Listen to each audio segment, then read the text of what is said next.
Are you seeing that change happening in Bangladesh with the interim administration? People are talking about extradition requests too. You are in the newspaper business. For you, it's a 24-hour cycle. I'm in the diplomacy business.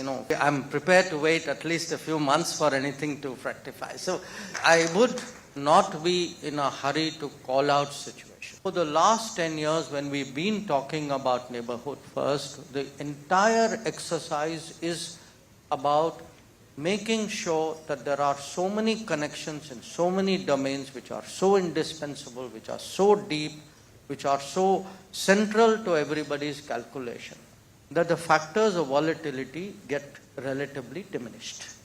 So whatever happens finally, people will say, okay, we may have those differences, but there's that reality out there.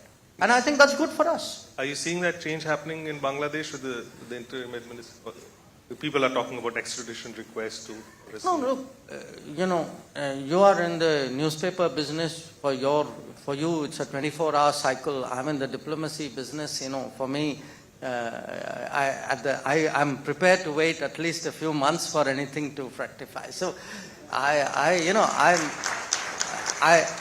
think I would not be in a hurry to call out situations. And look, I'm not saying that to be evasive or diplomatic. I urge you to look, for example, at our relationship with Maldives last year. A year ago, people were predicting all kinds of things about our relationship. The fact is, the factors of stability at the end of the day kicked in. Look, let me tell you one thing. Our neighbors eventually do know when COVID happened, they got their vaccines because of us.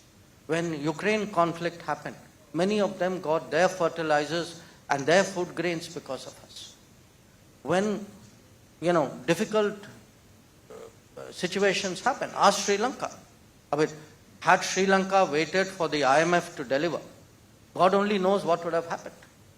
The fact is, we stepped in much faster, much less conditional, and in much larger volumes.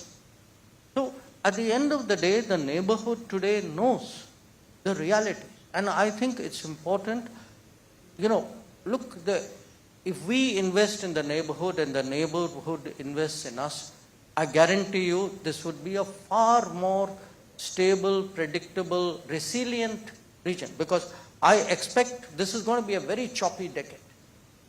We're going to, because we have two big problems, don't think that's the end of it. We're still in the first half of the decade. So, if you are going to prepare for a very choppy existence, everybody is looking for ways of securing themselves. And these are ways of doing so. So, I think they value it as well.